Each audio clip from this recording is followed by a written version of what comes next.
Başvuru belgeleri neler arkadaşlar? Bunun da üzerinden geçelim. Detaylı güzel bir video. Sunduğunuzda belgeleriniz içerisinde bloke hesap gerekmiyor. Bu kısım çok önemli. Bu kısım güzel bilgi. En kritik sorulardan biri. Dil kursu vizesiyle buraya geldiniz. Çalışabiliyor musunuz? Abi ben dil okulu vizesiyle geldim. Burada üniversiteye kaydolabilir miyim? Burada yüksek lisansa kaydolabilir miyim? Dil okulu vizesiyle aile birleşimi yapılabilir mi? Hem gelirseniz belki karşılaşırız. Yepyeni bir videodan merhaba. Bugün yine içerideyiz ama üzerinde mont var. Arkadaşlar buranın kaloriferini açmayı unutmuşum. Yani burası biraz serin, diyeceksiniz ki abi dışarıda zaten montla görüyorduk. İçimiz üşüyordu. Bir de seni içeride montla göreceğiz. Neyse endişe etmeyin arkadaşlar. İçeriğimiz sağlam, keyfimiz yerinde. Bugün YouTube logosunu sildim. Bugün yapamadığım için zaman kaybettim. Video geçmeden önce ne yapacağınızı biliyorsunuz. Kanala abone oluyorsunuz. Videoyu beğeniyorsunuz. Bugün Almanya'ya gelme yöntemlerinden. Bugün de sıra dil okulu vizesiyle gelmeye geldi. Sorularınız olursa videonun altına sorabilirsiniz. Beni Instagram ve Twitter'dan da bulabilirsiniz. Mail adresimden bulabilirsiniz. Elimden geldiğince bilgilerimi paylaşmaya çalışıyorum. Şimdi neyse dil okulu vizesiyle buraya gelmek nedir biraz ondan bahsetmeye çalışayım size. Diyelim herhangi bir mesleğiniz yok. Bu tarz insanlar için, bu tarz arkadaşlarımız için çok büyük avantaj. Çünkü Almancalarını Türkiye'de belirli bir seviyeye getirdikten sonra Alman hükümeti, Alman devleti, konsolosluğu diyor ki tamam kardeşim sen dil öğrenmek için Almanya'ya gelebilirsin. Bunun belirli şartları var. Ondan sonra burada kursuna devam edebilirsin. İstersen bu süre zarfında çalışamıyordun ama çalışabildiğin kısma geleceğim arkadaşlar. En büyük değişiklik zaten bu. Neden bu videolar yenilenmek zorunda? Biraz bunun da sebebi bu. Aynı zamanda istersen burada kalmaya nasıl devam edebilirsin? Bunlardan bahsedeceğim. Şöyle arkadaşlar, dil kursu vizesi 3 aydan uzun olan ve 3 aydan kısa olanlar olarak ikiye ayrılabilir. Neden bu şekilde ikiye ayrılıyor? Yani konaklaması 90 günden fazla ve 90 günden az olanlar olarak ayrılıyor. Çünkü arkadaşlar Schengen vizesinin senelik limiti 90 gün. Yani eğer siz 3 aydan kısa bir, 3 aylık, tam 3 aylık ya da 2 aylık bir kursuna başvuruyorsanız bunu Schengen vizesiyle de yapabilirsiniz. Yani gidersiniz Schengen vizesi alırsınız turistik ve dil kursunuza kayıt olabilirsiniz. Fakat 3 aydan uzun süre olduğunda 91 gün olursa vizenizin ulusal vize olması lazım. Burada gelip adres kaydınızın yaptırılıyor olması lazım. O yüzden de bu D tipi bir vizeye dönüşüyor eğer sizin almak istediğiniz dil kursu 3 aydan fazlaysa. Şimdi ne dedik arkadaşlar? Önce Türkiye'de dil öğrenmeye başlayacaksınız. Çünkü Alman hükümeti son zamanlarda hiç Almanca bilmeyenlere bu dil kursu vizesini vermemeye başladığını söyleniyor. Yani siz seviyenizi A1, A2'ye kadar getireceksiniz. Bu da Göte ya da TELK sınavıyla ispatlayacaksınız. Ondan sonra en az B1 için Almanya'ya gelip dil kursuna başvurabiliyor oluyorsunuz. Çünkü Alman hükümeti şu mantıkla ilerliyor. Diyor ki A1, A2 seviyesine kadar zaten bu arkadaş Türkiye'de de etkilendirdiğim kurslarda bu eğitimi alabilir ve gayet iyi bir şekilde A2 seviyesine kadar Almanca öğrenebilir diyor. O yüzden bir dil kursu vizesine başvuracakken hiç Almanca sertifikası sunmamanız red almanız ihtimalini çok arttırıyor. O yüzden ilk aşama Türkiye'de bir sertifika alıyoruz arkadaşlar A2 seviyesine kadar. Ondan sonra dil kursu araştırmaya başlıyoruz arkadaşlar. Dil kursu araştırmak için sizlere önerim birkaç tane kurs yazabilirsiniz ya da birkaç tane aratma yöntemi söyleyeceğim size. Bu halk eğitim kursları var Almanya'da oldukça fazla. Bunlardan araştırabilirsiniz. Bunlara Volkshochschule deniyor arkadaşlar. Açıklamaya yazacağım. Bunu yazabilirsiniz ve belirli bir bölge seçeceksiniz arkadaşlar. Yaşamak istediğiniz bölgeyi seçeceksiniz. Yaşamak istediğiniz bölgeyle alakalı diğer videolarımda da söylemiştim. Büyük şehirlere yakın ama merkezinde olmayan yerler seçin ki kiranız, yaşam masraflarınız hatta belki kurs ücretleri de bu kadar fazla olmasın. Ünlü kurslar var. Bunları yazabilirsiniz. Birkaç tanesini söyleyeyim. Örneğin Deutsch Akademi yazabilirsiniz. Göte yazabilirsiniz. Göte kurslarını araştırabilirsiniz. German Academy Language Kurs. Bir de bunu yazabilirsiniz. Ya da sadece Sprachkurs Deutschland, Sprachkurs Berlin. Berlin yazmayın işte dediğim gibi çok pahalı. Sprachkurs bilmem ne Bremen yazın mesela. Çıkan kurslardan kendinize uygun olan kursları araştırmaya başlayın. Kendinize uygun kurs ne demek? Öncelikle ilk faktör bu kursun intensif olması arkadaşlar. Yani haftada en az 18 saat içeriyor olması gerekiyor Alman konsolosluğuna dil kursu vizesiyle başvurabilmeniz için. İntensif kursunuzu buldunuz arkadaşlar. Haftada 18 saat olan. Bu kursa paranızı yatırıyorsunuz. En büyük sıkıntı ya da en büyük önemli faktör bu.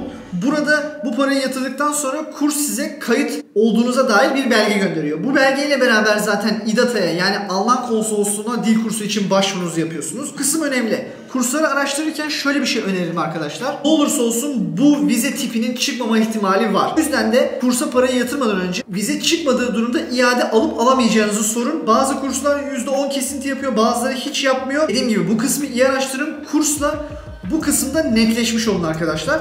Çünkü ücret iadesi yapmıyorsa mağdur olabilirsiniz. Çünkü kurslar aşağı yukarı aylık 300, 400, 500 euroya kadar ücretleri var. 6 aylık kayıt olursanız 2000 euro yapar. 1 senelik kayıt olursanız 1000 euro yapar gibi ücretlerde mağdur olmayın kesinlikle. Her videoda gelen sorulardan biri olduğu için bunu da cevaplıyorum ve bunu da her videoya ekliyorum arkadaşlar. Bloke hesap gerekiyor. Gerekmediği durum var arkadaşlar ama bloke hesap gerekiyor. Bloke hesap ne kadar gerekiyor? Diyelim siz 6 aylık bir kurs buldunuz. 6 çarpı 1027 eurodan 6200 euroluk bir bloke hesap gerekiyor. Ama her zaman bunu söylüyorum. Diyelim bir garantörünüz var. İşte burada Almanya'daki akrabalarınız, arkadaşlarınız, dostlarınız size faydalı olabileceği kısım burası. Almanya'da bir arkadaşınız var, akrabanız var, amcanız var ve çalışıyor ve sizi burada konaklatabilecek ve masraflarınızı karşılayabilecek durumda. O zaman Almanya'daki akrabanız ya da tanıdığınız sizin için garantör oluyor. Bir taahhütname yazıyor sizin için.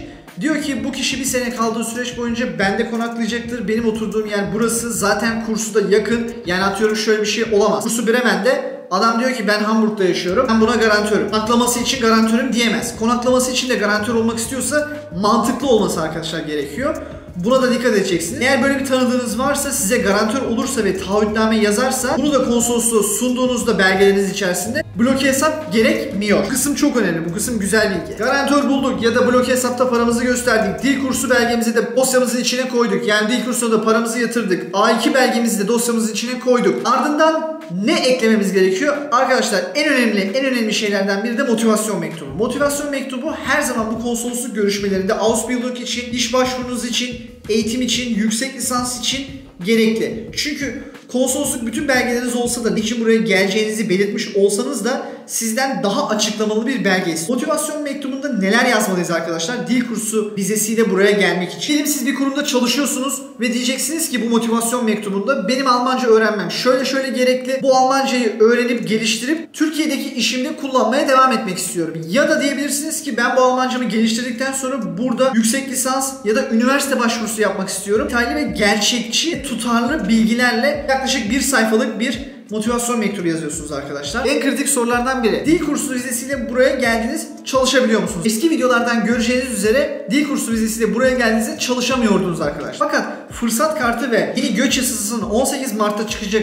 maddeleriyle şöyle bir durum oluşuyor arkadaşlar. Örneğin yüksek lisans için şartlı kabulle gelenlerin kayıt olması gereken bir dil kursları. Bunlara çalışma imkanı verildi arkadaşlar. Haftada 20 saate kadar. Konsolosluk ve bu göç yasası şu şekilde çalışıyor arkadaşlar. Bir hak var ve çok benzer statüde insanlara sağlanmış. Yani siz dil kursuna geldiniz, o da dil kursuna geldi ama sonrasında yüksek lisans yapacak. Yüksek lisansına devam edecek. O çalışabilir, siz niye çalışamıyorsunuz? O yüzden de siz de bu vize tipiyle geldiğinizde burada haftada 20 saate kadar çalışabileceksiniz arkadaşlar. Değişen maddelerden en önemlisi ve sizin de masraflarınızı karşılayabilmeniz için çok faydalı olacak bir faktör. Abi ben dil okulu vizesiyle geldim. Burada üniversiteye kaydolabilir miyim? Burada yüksek lisansa kaydolabilir miyim? Bunun cevabı da evet arkadaşlar. Yine değişen göç yasasıyla beraber şöyle bir durum vardı. Bunu size söylemiştim. Turist vizesiyle geldiniz, burada iş buldunuz, dönmenize gerek kalmıyor maddesi, konsepti var ya. Şimdi buraya dil kursu vizesiyle geldiniz ve bir yüksek lisansa kabul aldınız. O zaman aynı mantıkla yine dönüp Türkiye'den başvurmanız gerekmeyecek. Burada yine yabancılar ofisine gideceksiniz. Kardeşim benim dil kursu vizem vardı ama ben yüksek lisans kabulü de aldım. Bu vizeyi bu vizeye değiştir. Çünkü atıyorum arada 1 ay var, 2 ay var. Benim dönmeme gerek kalmasın diyebileceksiniz. Yani bu kısımlar önemli arkadaşlar. Biraz bundan bahsedeyim. Kursu vizesi uzatılan bir vize değil. Yani 6 aylık aldınız, 6 ay sonra dönmeniz gerekiyor. Ya da 1 senelik aldınız, 1 sene sonra dönmeniz gerekiyor. Ama bu arada bu kesişim sürecinde bir üniversite kaydı, bir yüksek lisans kaydı ya da bir iş bulma ihtimaliniz olursa, uzun süreli bir iş bulursanız yine dönmenize gerek kalmayacak. Çünkü aynı mantıkla Schengen'le gelen adamla sizin ne farkınız var? Sizin ne eksiğiniz var ki? Bu dil kurslarına bakarken Google yorumlarına bakabilirsiniz, Google puanlarına bakabilirsiniz. Ekstra olarak şöyle bir şey yapabilirsiniz.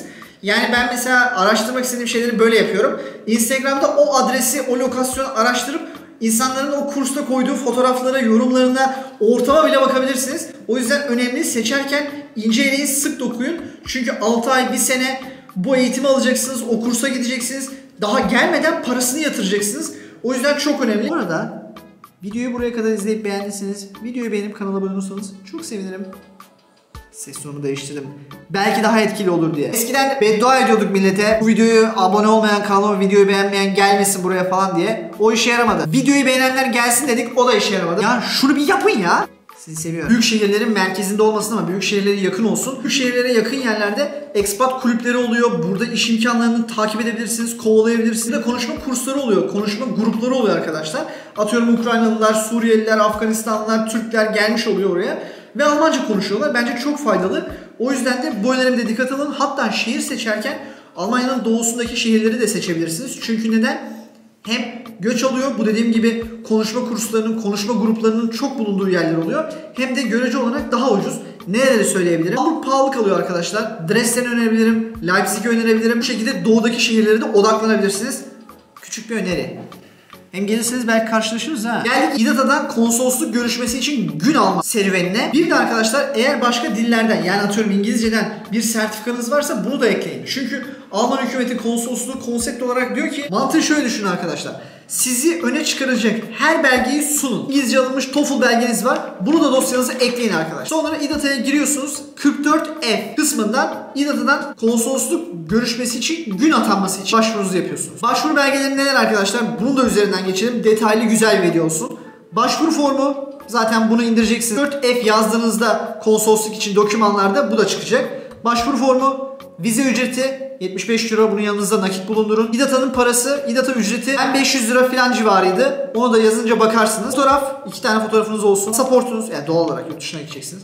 Motivasyon mektubu, bunu zaten 1550 kere falan söyledik. Bu arada İngilizce, Almanca olabilir. Mantıken, konsept olarak Almancanız çok iyi olmadığı için bir İngilizce motivasyon mektubunu ben tercih ediyorum. Benim mantığıma daha uyuyor. Hem de gerçekçi. Yazabiliyorsanız bir yere kadar Almanca yazın. A2 seviyeniz var olduğunu düşünürsek. Seviyeniz Almanca ya da İngilizce olacak. Mezunsanız diploma ve transkripti. Bunlar da İngilizce değilse ya İngilizce ya Almanca'ya çevirtin arkadaşlar. Bu arada çok kritik bilgi. Bu her başvuruda isteniyor. Benim gibi iş başvurusunda, Ausbildung başvurusunda, sizin gibi dil kursuyla buraya gelmek için başvurularda transkriptlerinizin ve diplomalarınızın orijinali yanınızda olsun arkadaşlar. Çünkü konsolosluk görüşmesinden önce İDATA'da bunu soruyorlar. Diyorlar ki tamam sen fotokopilerini getirmişsin ama orijinali yanında mı görmek istiyor. Çok iyi bilgi bu. Seyahat sağlık sigortası 6 aylık gelmek istiyorsanız 6 aylık ya da 1 senelik gelmek istiyorsanız 1 senelik sağlık sigortası olmak zorunda. Burada benim önerim, ben İDATA'da yaptırmıştım. Yani onlar daha iyi bildikleri için nasıl sigorta yaptırmaları gerektiğini orada yapılıyor. Sigortanızı İDATA'da yaptırabilirsiniz. Haberiniz olsun. Süper bilgi geliyor arkadaşlar. Dil okulu vizesiyle aile birleşimi yapılabilir mi? Evet, yapılabiliyor. Konsolosluğun sitesinde de yazıyor. Ancak şöyle, siz kendiniz için 1027 euro bloke hesapta para göstermiştiniz ya. Eşiniz için artı 450 euro. Çocuğunuz varsa bir çocuğunuz için daha artı 1450 euro daha gösterirseniz bloke hesabınızda. Siz dil kursu vizesine gelirken eşiniz ve çocuğunuz da aile birleşimiyle beraber sizinle burada konaklayabiliyor. Belgelerinizi teslim ettiniz İDATA'ya. Sonra konsolosluk sizi çağıracak arkadaşlar. Ufak bir mülakat için. Neden? Bu A2 Almanca bildiğinizi de görmek istiyorlar ama çok ufak. Nereden geldiğini, ne yapıyorsun gibi sorular sorduktan sonra sizin vizenizi onaylıyorlar. Bu ne kadar sürecek arkadaşlar? İDATA'dan konsolosluk görüşmesi için belgelerinizi vermek için gün almaya bastınız. 4-5 hafta sonraya gün atanıyor. Belgenizi verdiniz. Bir 4-5 hafta daha da bu sürüyor. Yani benim size söyleyeceğim 3-4 ay sürer. Bence iyi video oldu. Hakikaten iyi video oldu. Yani bak, her şeyi anlattık. Bir tane daha bilgi var. Diyelim red geldi. Üzülmüyoruz. Hakikaten üzülmüyoruz. Çünkü ben kendi iş kabulümde bile red almış biri olarak söyleyebilirim. Üzülmüyorsunuz arkadaşlar. Bir ay içerisinde konsolosluğa itiraz yapabiliyorsunuz. Kendiniz gidebilirsiniz ya da postayla itirazınızı bildirebilirsiniz. Peki neden red almış olabilirsiniz? Biraz ondan bahsedelim. Belki bilgileriniz tutarsız gelmiş olabilir. Kendinizi iyi ifade edememiş olabilirsiniz. Motivasyon mektubu, yani cover letter gibi mektubunuzda doğru ifade edememiş olabilirsiniz. Benim önerim güncel ve yeniden bir motivasyon mektubuyla durumunuzu açıklayan bir şey yazmanız olur. Ve bunu da elden konsolosluğun binasına verebiliyorsunuz. Bence bu da en hızlı yöntem. Size red geldiğinde hangi maddelerden neden red geldiğini açıklayan bir mektup gelecek. Onun maddeleri üzerinden onları tercüme edersiniz ve dersiniz ki bu maddeye katılmıyorum çünkü şu madde şöyle diye bir savunma yapabilirsiniz. Haberiniz olsun. Ama canınızı sıkmayın. Yaptığınız, verdiğiniz bilgiler tutarlı olduğu sürece bu vize yöntemini alabilirsiniz. Umarım keyifli, eğlendirici, bilgilendirici bir video olmuştur. Haftaya belki de daha kısa sürede görüşmek üzere. Kendinize iyi bakın. Bay bay.